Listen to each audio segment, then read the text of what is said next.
Après les deux guerres mondiales et la guerre froide résultant d'un antagonisme idéologique au XXe siècle, le XXIe siècle est marqué par le changement climatique, la crise des réfugiés et plus récemment la pandémie du coronavirus.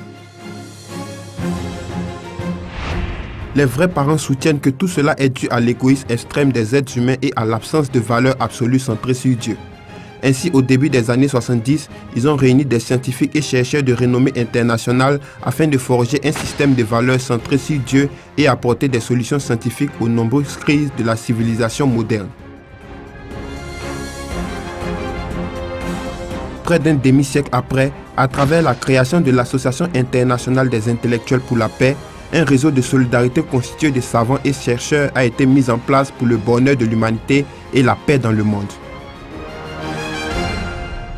74억 인류가 다 함께 건강하게 잘 살 수 있는 자유와 통일과 행복을 누릴 수 있는 그러한 하나님을 중심한 인류 한 가족, 지상 천국을 만드는데 여러분의 노력이 절실히 필요하기 때문에 이 과학자들을 부활하고 있는 것입니다. Menant une vie d'amour vrai transcendant les barrières nationales, religieuses et ethniques, les vrais parents se sont évertués à réaliser un monde de paix centré sur l'interdépendance, la prospérité mutuelle et les valeurs universelles.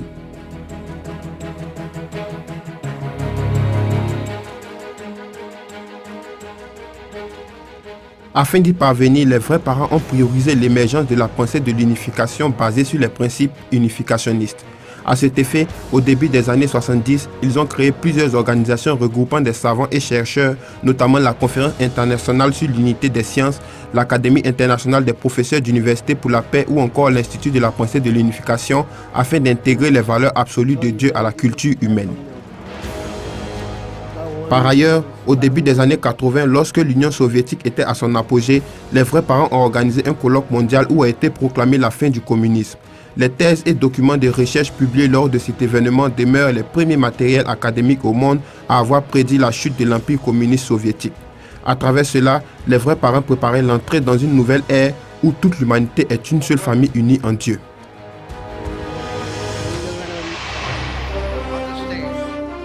Le sommet mondial 2020 commémorait le centenaire de la naissance du vrai père et le 60e anniversaire du mariage saint des vrais parents.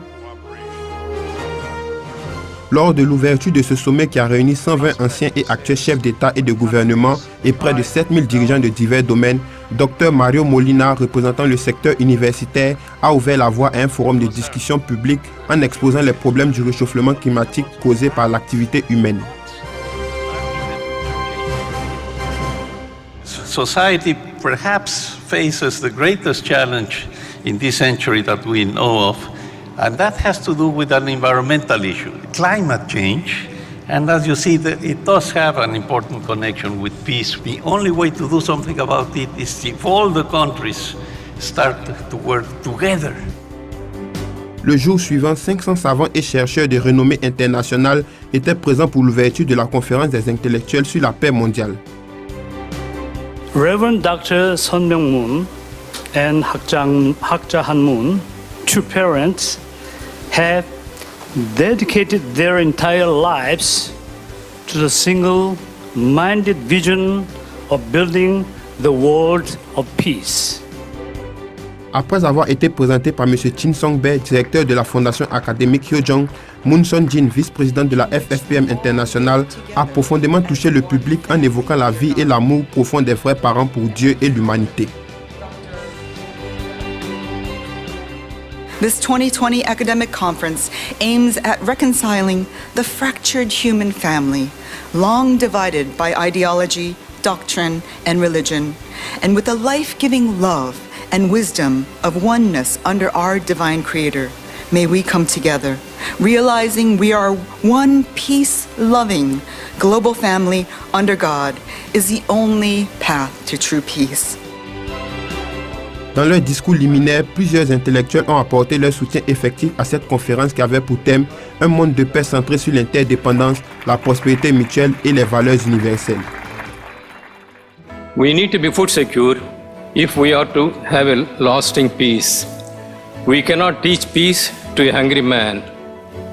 God has given humanity plenty of natural resources to enjoy and survive. But we, the humans, in our greed, has abused these resources for personal benefits and supremacy. 한반도 평화가 인류 평화에 공헌할 수 있도록 포기하지 않고 인내심을 가지고 여기 계신 분들과 국제사회의 협력을 통해 더욱 정진해 나가도록 노력하겠습니다. Building peace is a joint effort, whereas starting a war can be done by a single actor. Peace, being the banner under which we meet at this conference, is more than the absence of war. It involves freedom, trust, tolerance, cooperation, and love. Après la cérémonie d'ouverture, 4 commissions ont été créées afin de tenir des discussions et présenter les résultats d'études sur des sujets bien précis. Durant la première commission qui avait pour thème « Réflexion et vision pour l'unité des sciences », d'importants chercheurs, notamment un lauréat du prix Nobel de la paix, ont effectué des présentations. Dans la seconde, il était question d'une approche sociologique de la paix mondiale basée sur une nouvelle vérité qui pourrait unir la politique, la science et la religion. Principle provides a bigger framework in which we can understand physical processes in the natural world like science to take place, because God is the greatest scientist. It is extremely important for security and stability in Eastern Asia and for peace and security all over the world. Au cours de la troisième commission, des théologiens de renom ont évoqué Dieu en tant que parent de l'humanité et ont ouvert le dialogue interconfessionnel à travers les résultats d'études sur la responsabilité sociale de la religion. La dernière commission évoquait le rôle de l'université dans la formation des citoyens du monde, mais aussi la direction à suivre dans l'enseignement supérieur à travers des exemples d'innovation dans certaines universités. Our purpose on earth is to return to our heavenly parents in the celestial kingdom of heaven and have joy with them. We wish to promote a broader higher education sector in which issues around tolerance, mutual understanding, international understanding, and so forth that would lead toward nonviolence, reducing conflict, and greater peace.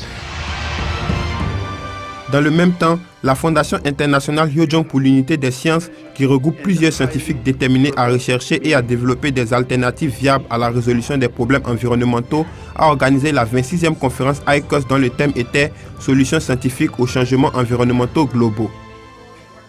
L'éradication de la famine dans le monde et la préservation de l'environnement, faire face aux risques de pollution de l'air, rechercher des stratégies pédagogiques pour résoudre les problèmes environnementaux. Telles étaient les questions sur lesquelles se sont penchés 60 chercheurs qui se sont accordés sur la nécessité d'un développement durable qui ne nuit pas à l'écosystème terrestre. Ils ont adopté la déclaration sur l'environnement qui stipule que les êtres humains en tant que vrais propriétaires de la création doivent procéder à une véritable protection, préservation et restauration du monde naturel. En outre, 40 savants et chercheurs du monde entier exerçant dans le domaine des nouvelles sciences qui transcendent la pensée scientifique existante ont participé à la conférence sur Dieu et la science. Ils ont soutenu que l'unité de la science et de la religion réside dans l'existence même de Dieu, tout en rejetant l'idée d'un long conflit entre les deux entités et ouvrant une nouvelle perspective dans laquelle cette unité constituera les bases fondamentales de la paix.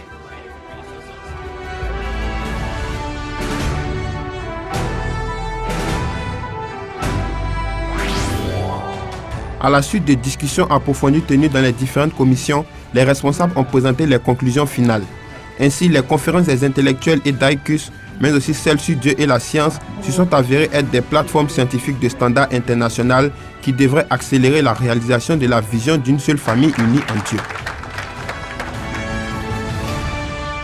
Aujourd'hui, 500 savants et chercheurs composent l'AIP qui a été créé sous la bannière de la FPU et s'emploiera à mettre en place un réseau d'intellectuels à travers le monde. Les membres ont exprimé leur grande détermination à contribuer à la construction d'un monde de paix à travers leurs réalisations dans le domaine académique. La vie et les œuvres des vrais parents dans le domaine académique sont un héritage pour l'humanité et guideront les générations futures. Sous la vision d'une seule famille humaine sous Dieu, la sagesse et l'expérience acquises par ces intellectuels se reflèteront dans la vie et la culture des citoyens du monde entier. Interdépendance, prospérité mutuelle et valeurs universelles. C'est ce monde de paix que s'emploie à réaliser l'Association internationale des intellectuels pour la paix.